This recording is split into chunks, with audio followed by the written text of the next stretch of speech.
Il est 8h30. Bonjour Éric Martineau, merci beaucoup d'avoir accepté mon invitation pour ce dernier numéro de l'interview politique de la saison. Laissez-moi vous présenter, vous êtes député de la troisième circonscription de la Sarthe et j'aimerais qu'on commence cette interview par cette affaire qui a bouleversé les Français il y a quelques jours. Il s'agit du meurtre de Louise, cet enfant de 11 ans qui a été tué à la sortie des cours. Son meurtrier, Owen Legrand, âgé de 23 ans, a par la suite été arrêté, mis en examen pour meurtre sur mineur de moins de 15 ans. Vous savez pourquoi il a tué. Vous savez pourquoi il a tué Louise. Et c'est ça qui est complètement dingue. Monsieur Owen Legrand s'est disputé avec un joueur en ligne sur le jeu vidéo Fortnite. Et il s'est dit, tiens, pourquoi pas, je vais pas aller tuer Louise. Non mais à un moment donné, je suis désolé. Si maintenant on tue parce qu'on s'énerve avec quelqu'un sur un jeu vidéo, on marche vraiment sur la tête. Donc quelle est la solution, monsieur le député? Je sais que vous l'avez pas, moi non plus, je l'ai, personne ne l'a, mais il faut trouver une solution pour éviter d'avoir à retrouver nos enfants à la morgue à la sortie des cours. C'est une question grave et importante. Pour dire déjà que mes premières pensées vont pour la famille de la victime, alors ça c'est une chose. Ensuite, quoi faire, parce que malheureusement le risque zéro n'existe pas. Qu'est-ce que l'on peut dire parce que là c'est bien sur le trajet à la sortie de l'école, d'accompagner, de mettre en place. Alors, je connais pas encore tous les tenants et les aboutissants de cette affaire, mais Mais il y avait, après le drame, ils ont mis un dispositif que les parents doivent chercher les élèves et puis voilà.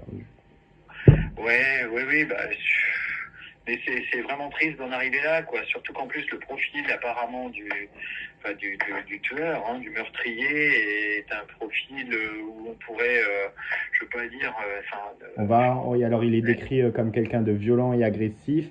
Les ouais. faits, il s'en est pris après s'être disputé avec un joueur en ligne sur Fortnite. C'est ça, ouais. Il Mais a c'est voulu. vrai que ça interroge parce qu'on se dit, mais il y a un problème, hein, que ce soit sur l'histoire de l'accompagnement ou de la santé mentale, là, parce qu'il y a quand même quelque chose, même dans l'entourage, on devrait. Alors, je peux pas incriminer son entourage à cette personne, mais de certains, des incivilités qui posent vraiment question, hein. Donc que ce soit alors le tout répressif, ça je n'y crois pas, parce que de toute façon c'est pas possible, hein. Il y a qu'à voir quand même nos prisons qui sont quand même bien pleines. Donc Bien sûr. on entend souvent parler, je veux dire, de laxisme de la justice, mais il suffit de voir le nombre de condamnations pour se rendre compte qu'il y a quand même une vraie justice et qui opère. Après, comment on peut... malheureusement, le risque zéro n'existe pas, hein. Moi-même, Bien le sûr. premier, en marchant dans la rue, on n'en sait rien, hein. Oui, on peut se Quelqu'un faire peut agresser. nous sauter dessus et... Mais c'est un vrai sujet. J'ai pas vraiment la solution. Si vous me demandez, là, Mais comme ça, personne là, la solution, si ouais. ça peut vous rassurer, malheureusement, personne là. Maintenant, Voilà. parce que c'est un sujet, alors c'est d'autant plus grave que, je vous dis, n'importe quel... Mais tu sais, vous voyez, là, je travaille sur la mission sécurité des Jeux Olympiques, tout ce qui a bien fonctionné, et on pourrait Oui, pérenniser par la loi. Et on sait très bien que, voilà, les gestes isolés de personnes comme ça qui sont complètement ingérables, malheureusement, voilà, il suffit d'un couteau pour que cette personne passe à l'acte. Je pense que oui, là où on a un vrai sujet, c'est oui, la santé mentale, l'accompagnement de ces c'est personnes ça. qui ont des troubles, parce que là, il y a un trouble de comportement quand même, hein. Voilà. Oui, voilà, parce que les jeunes, et je ne sais pas si vous allez me contredire, mais en tout cas, les jeunes sont de plus en plus accros au téléphone. Et justement, en parlant de jeux vidéo Fortnite, ça a vraiment le lien. Donc, du coup, les jeunes se croient dans une vie pas réelle, dans une vie fictive.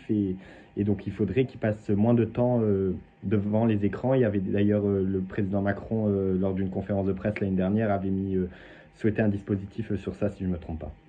Oui, mais c'est sûr qu'il y a quelque chose. Alors, je suis pas le spécialiste en plus du jeu, parce que je Moi ne non sais plus. pas jouer. Mais, et je ne connais pas le jeu Fortnite, mais j'imagine que c'est sûrement violent Oui, oui. et voilà comment on sort de cette vie C'est réelle, enfin du virtuel au réel Mais je vous dis, là, pour moi, après, il y a un problème, surtout un sujet de santé mentale, quoi. Bien sûr. Alors, je ne suis pas là en train de déculpabiliser le meurtrier, hein, loin de là, Non, bien hein, sûr. parce qu'il y a quand même un moment où il faut quand même que chacun assume aussi quand même ses responsabilités. Voilà. C'est noté et je pense très très fort à la famille de Louise et à ses proches ce matin. Allez, toujours concernant nos enfants, revenons sur les affaires d'allégations de violences physiques et sexuelles au sein de l'établissement scolaire Notre-Dame de Bétarame dans les Pyrénées-Atlantiques a refait surface ces derniers jours. À ce jour, 100 plaintes ont été déposées sur des faits qui seraient survenus entre les années 70 et 90. Le parquet de Pau a lui ouvert une enquête l'année dernière. François Bayrou, actuel maire de Pau et Premier ministre, ça ne vous a pas échappé, est accusé, lui, d'avoir ignoré et dissimulé les faits lorsqu'il était ministre de l'Éducation nationale à cette période. Mais aujourd'hui à l'Assemblée nationale, je pense que vous y étiez, il s'est longuement défendu, il a fait une longue prise de parole pour expliquer et a rejeté un peu la faute sur celui qui l'ont succédé. Alors, tout simplement, est-ce que si ces faits sont avérés, parce que c'est des faits très graves, on va pas se le nier, des allégations quand même de violence physique et sexuelle, Monsieur Bayrou doit démissionner de son poste de maire et de Premier ministre, comme le réclame la gauche. Alors attendez, là il y a plusieurs questions dans votre question. C'est ça. Alors de savoir déjà, mes premières pensées vont aussi aux victimes, il ne faut Bien pas les sûr. oublier. Et de savoir si, moi ce que je vous invite, c'est quand même de regarder les questions au gouvernement aujourd'hui. C'est ça, on les a Euh, vus. Voilà, Ouais. puisqu'il en a été question et je trouve que le Premier ministre a très bien répondu. Il a pris le temps de donner sa réponse à ce sujet face Oui. à un député de gauche. Ouais. Oui, oui, un député socialiste une députée socialiste qui lui a posé la question et il a replacé aussi les faits qu'il ne contredit pas, hein, enfin, sauf la chronologie des faits. Voilà. Donc, parce que ce qu'il a eu connaissance, oui, lorsqu'il était ministre de l'Éducation nationale, alors je parle pas en son nom, hein, Non, mais non, bien sûr.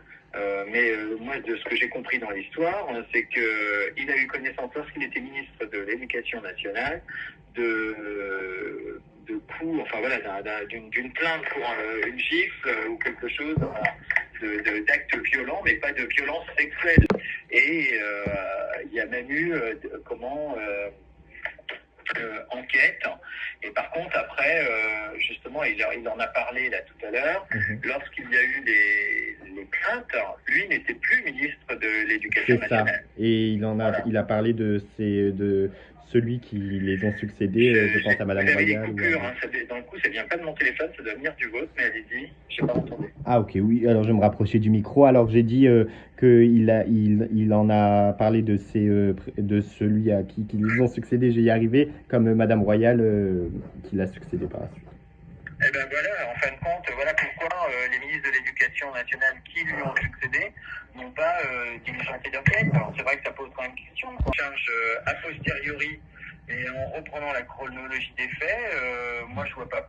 Là honnêtement, j'ai vraiment le sentiment que ça tourne en une affaire politique Mais c'est politicienne. ça c'est de plus en plus comme ça, et d'ailleurs C'est pour ça fait une salir semaine que ça dure. le Premier ministre et puis lui trouver des défauts pour dire il faut qu'on change ou qu'on le tire, quoi. Mais moi j'aimerais bien que les ministres de l'Éducation nationale qui ont suivi après François Bayrou s'expriment, y compris M. Mélenchon, puisque lui aussi était au gouvernement à l'époque. Donc pourquoi ils n'ont rien fait? J'interroge. Et toutes ces questions restent à déterminer à ce sujet dans les prochains jours et C'est les surtout prochaines eux qui semaines. posent la question, C'est voilà, ça. parce que c'est facile de remettre avec les yeux de 2025 ce qui s'est passé dans Bien ces sûr. années-là, les années 90. Et c'est pas la même époque, surtout. C'est pas la même époque, ça veut pas dire que les crimes doivent Bien être, sûr. c'est ce qu'a dit le Premier ministre, hein. Ça Mhm. veut pas dire qu'il faut laver les crimes et ne Jamais. oublier ou tourner la page. Seulement, à l'époque où le Premier ministre était ministre de l'Éducation nationale, il n'avait pas eu cette connaissance des faits. C'est noté. Et pourquoi les autres, enfin quand ils l'ont eu, n'ont rien fait? Je sais pas, on va voir les réponses. Au sujet du budget de l'État pour l'année 2025, François Bayrou a réussi à s'en sortir là où son prédécesseur Michel Barnier avait totalement échoué sur le budget de l'État pour l'année 2025. Alors je suppose que c'est une victoire pour vous le MoDem, et pour le camp présidentiel, je pense à Ensemble ou encore Horizon, d'avoir fait face aux lignes rouges dont on attend parler du Rassemblement national et d'avoir fait en sorte que le PS ne vote pas la censure. Écoutez, nous, on ne voit pas vraiment comme ça. Il ne s'agit pas d'une question de parti politique en mettant en avant le MoDem. Oui, nous sommes au MoDem, et ça, on ne va pas rechigner, mais il faut rester très humble. L'objectif et la volonté de François Bayrou, c'est bien de constituer un gouvernement pour la France et les Français. Donc, Et d'avoir une stabilité. et la preuve, s'il en fallait une, vous regardez le nombre de ministres MoDem dans ce gouvernement, il n'a jamais été aussi peu nombreux. Ils n'ont jamais été aussi peu nombreux. Pardon. Donc l'objectif, c'est pas de dire oui, le MoDem est au pouvoir, pas du tout, mais c'est bien d'avoir un gouvernement qui puisse répondre aux attentes des Français. Alors que ce soit le budget, mais c'est aussi la loi d'orientation, c'est pour la sécurité ou la sûreté, comme on l'a voté la semaine dernière dans les transports ou la justice des mineurs. Mais le fait de vouloir voter encore une censure et de dire, on vire le gouvernement, bon, écoutez, pendant ce temps-là, les autres avancent. Et moi, j'invite plutôt chacune à prendre ses responsabilités et à surtout regarder ce qui se passe sur la géopolitique mondiale, où les Américains, les Russes n'ont que faire de nos tergiversations internes, de savoir qui sera le Premier ministre et s'il faut le virer. Mais reste maintenant à François Bayrou de préparer le budget de l'État pour l'année 2026 et de nouvelles discussions dont on va tant parler sur la réforme des retraites, notamment sur l'âge de départ qui est de 64 ans actuellement. Beaucoup réclament l'abaissement de cet âge de départ à la retraite. Croyez-vous sincèrement, monsieur le député, que François Bayrou peut terminer l'année à Matignon, voire même l'été? J'espère, mais moi j'ai envie de faire confiance plutôt aux partenaires sociaux. Si vous me demandez aujourd'hui la mission qui a été envoyée, c'est bien de dire aux partenaires sociaux de se réunir autour d'une table et se donner jusqu'en juin pour répondre à cette question et régime des retraites et de voir s'il y avait d'autres possibilités, d'autres solutions. Moi je crois dans les syndicats, dans le sérieux de ces syndicats qui doivent être capables, et qui le sont, qui l'ont démontré par le passé, de pouvoir gérer ces retraites comme d'autres sujets. Je pense que les politiques, quelquefois, devraient s'en inspirer et de se donner le temps. Donc, laissons faire cette mission sur les retraites, là, en attendant les préconisations, et on verra ce qui va en sortir des syndicats. Là, c'est sûr. Bien sûr, à ce sujet, en tout cas, on verra ce que l'avenir réserve et que la France, espérons, retrouve une stabilité. Oui, mais ça, il en va, et c'est de la responsabilité des députés, là, aujourd'hui. Donc, à eux de prendre la responsabilité. S'il y en a qui veulent semer le chaos, se mettre avec l'extrême droite ou avec les filles, à eux de prendre leur responsabilité, c'est sûr. Que certains Français ont l'impression, je vais pas vous mentir, j'ai vraiment l'impression, monsieur le député, de faire face au cirque Zavata dans l'hémicycle de l'Assemblée nationale. Je vais être franc avec vous, parce qu'entre les gens qui crient de partout, les gens qui s'insultent, il y avait même, j'ai vu une vidéo il y a quelques semaines, c'était viral, ça a parlé dans tous les médias, une bagarre a éclaté au sein de l'hémicycle de l'Assemblée nationale. On se rend compte d'où on va, monsieur le député. Je vais pas vous mentir, j'ai personnellement, mais alors vraiment l'impression de faire face à des animaux enragés qu'à des députés élus de la République. Ok, je le nie pas, ils ont été élus par les Français démocratiquement, mais ce sont des animaux enragés pour certains. Et je ne parle pas de vous ou de votre camp personnellement, mais voilà, je prends l'exemple d'LFI. Voilà, la gauche, surtout la gauche, on marche encore une fois sur la tête, je suis désolé, j'ai l'impression de faire face à des animaux. Voilà, je le dis. Donc comment peut-on faire revenir l'ordre à l'Assemblée nationale, qui est l'emblème de notre pays, qui fait la France, monsieur le député? Oui, mais ça, il en va, et c'est de la responsabilité des députés, là, aujourd'hui. Donc, à eux de prendre la responsabilité. S'il y en a qui veulent semer le chaos, se mettre avec l'extrême droite ou avec les filles, à eux de prendre leur responsabilité, c'est sûr. Éric Martineau, en plus de votre poste de député, vous êtes aussi pomiculteur. Pour ceux qui ne savent pas c'est quoi, c'est tout simplement un cultivateur de pommes. Comme le disait si bien Jacques Chirac, manger des pommes. Mais malheureusement, la filière est elle aussi touchée par la crise agricole que traverse l'Europe et le pays, face à notamment une hausse des coûts de production, une baisse des prix de vente et aussi une nette baisse de la consommation. Que proposez-vous monsieur le député, concrètement pour soutenir cette filière dont, je rappelle, vous êtes l'acteur, et ainsi pour garantir un avenir tout en répondant aux défis économiques, climatiques et concurrentiels auxquels la filière fait face en ce moment même? Alors, il y a plusieurs choses parce que, alors déjà, il y a cette loi d'orientation agricole qui est en discussion. Il y a même une commission mixte paritaire qui doit répondre à une partie des interrogations, que ce soit sur l'installation, la transmission, et aussi même la transmission des savoirs. Mais personnellement, j'avais porté des amendements sur la structuration des filières parce qu'il ne faut pas tout attendre non plus du politique, puisque certaines lois qui doivent être améliorées, et c'est en cours, enfin c'est dans les tuyaux pour, je pense à Egalim par exemple, il faut quand même savoir que depuis plus d'un an maintenant, donc les agriculteurs attendent. Il faut revoir cette loi Egalim mais peut-être aussi l'étendre en dérogation, par exemple, pour ne pas se l'appliquer. Donc, il y a sûrement des choses à revoir, y compris au sein des filières, dont celle dont je fais partie. Mais je crois que, oui, l'État peut accompagner les agriculteurs, mais il faut aussi que les agriculteurs puissent se prendre en main et de pouvoir aussi faire des choses ensemble. Je crois vraiment ce qu'on appelle la structuration des filières, c'est-à-dire les organisations de producteurs et les associations d'organisations de producteurs pour faire face aux acheteurs, parce que quand vous voyez la multitude du nombre de producteurs et donc de metteurs en marché face à quelques acheteurs, eh bien oui, c'est le pot de fer contre le pot de terre, et ça, c'est pas une loi qui va régler le problème du jour au lendemain. Donc il faut vraiment que tout le monde se mette autour de la table. Et d'ailleurs, le salon de l'agriculture ouvrira ses portes la semaine prochaine. Dans l'actualité internationale, Emmanuel Macron a convoqué en urgence les dirigeants de l'Union européenne et de l'OTAN au sujet de la situation en Ukraine. L'Europe plus divisée que jamais à ce sujet, notamment au sujet de l'envoi de troupes militaires au sol. Qu'en pensez-vous, vous, personnellement? Et est-ce que c'est à Emmanuel Macron de convoquer en urgence les dirigeants européens et de l'OTAN?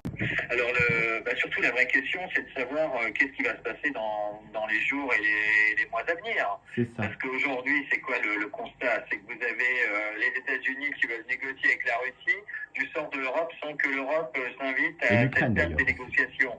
Il faut quand même être honnête. Aujourd'hui, vous avez les Ukrainiens qui font face à l'invasion russe. D'accord. Et vous avez des Européens qui sont divisés, ça c'est vrai, il faut faire quelque chose, il ne faut pas le faire, on fait comment? Et pendant ce temps-là, les Américains disent, bon écoutez, on va vous laisser à vous-même, et puis nous, on sait faire Poutine.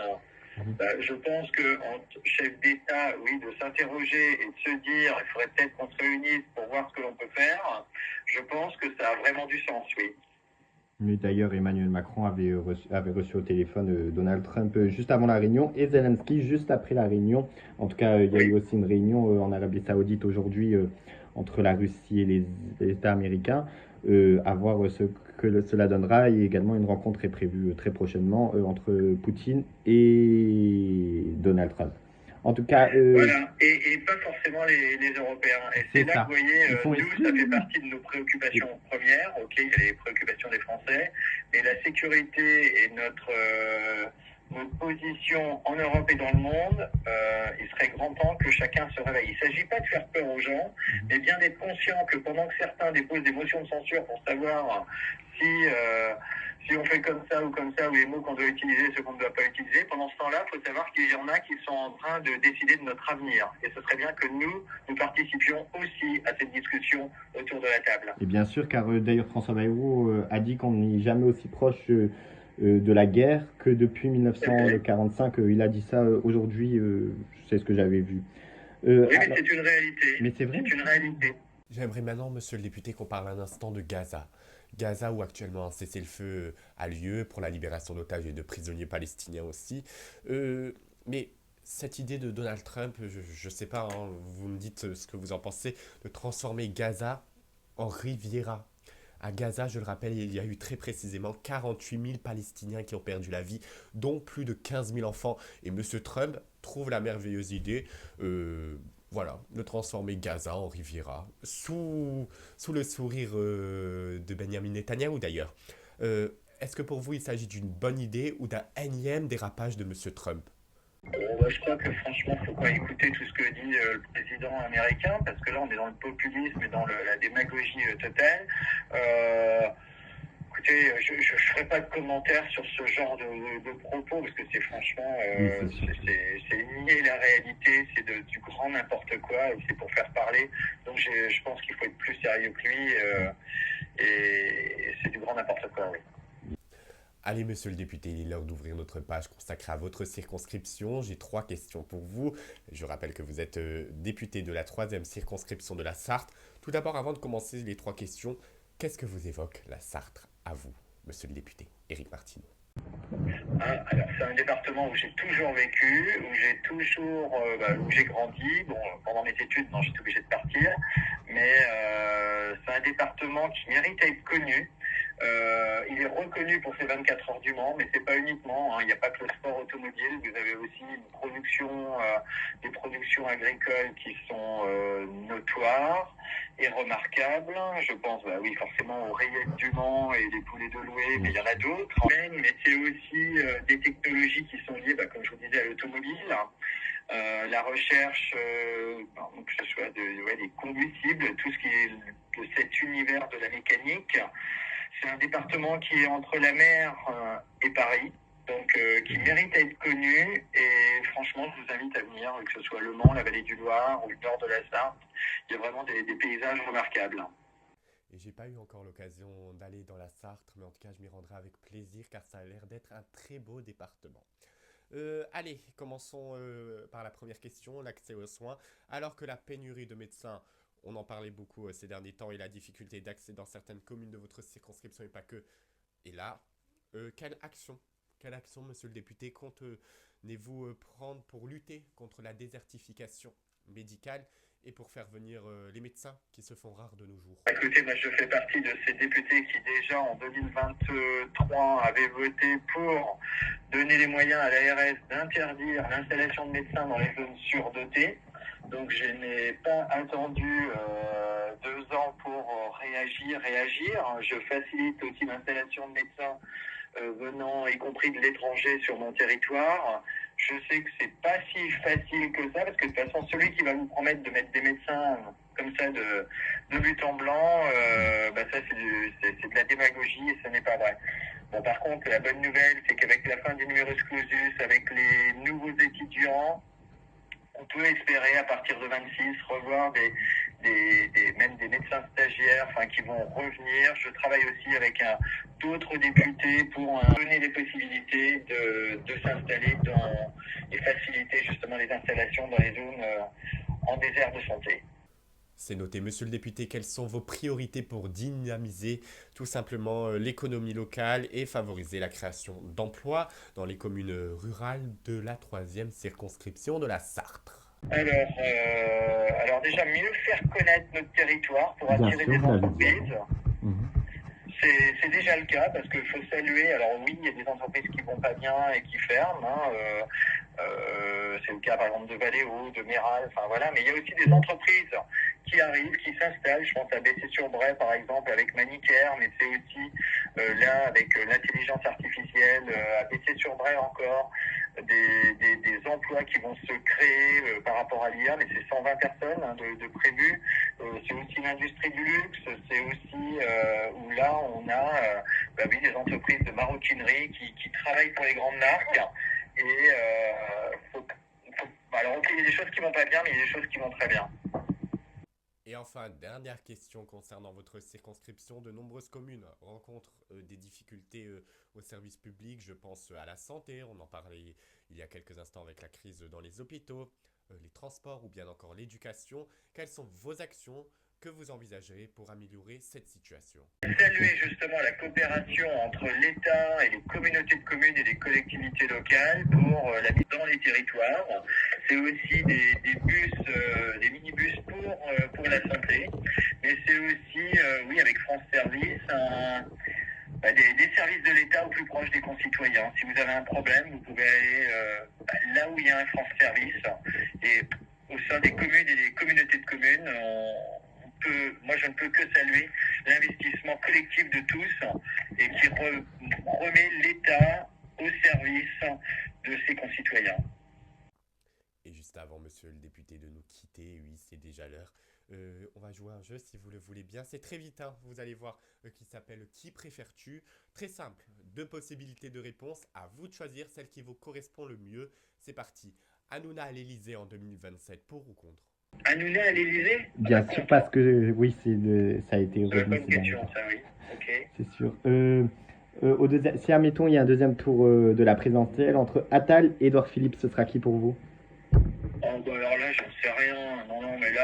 Il n'y a même pas de programme, c'est vrai. Non. Ok. Ouais, c'est pas une question de personne, c'est plutôt une question de programme après. Bien Là, il est sûr, beaucoup trop tôt. bien sûr. Et la retraite, on parlait de la retraite à 64 ans, pour ou contre vous personnellement? Alors moi, je suis pour la retraite à points, donner la liberté à chacun de Comme prendre sa Bayrou. retraite quand il a envie, mais en fonction voilà, de ce que aussi il a travaillé. Ok. Et enfin, dernière question. Alors, je sais, ça ne fait pas partie du MoDem, mais D'accord. il est ministre de l'Intérieur. Retailleau ou Wauquiez à la présidence des Républicains? Bon, Vous bon, préférez qui? là, voilà, moi je les laisserai choisir entre eux. Non, j'ai pas d'avis sur le sujet. Je comprends. Merci beaucoup Éric Martineau d'avoir été mon invité ce matin pour la dernière émission de l'interview politique de la saison. Je vous remercie infiniment de nous avoir suivis. Je vous souhaite une excellente journée tout en prenant bien soin de vous et de vos proches. Et j'en suis sûr, on se retrouvera très vite pour de nouvelles interviews tout aussi cash et sans concession.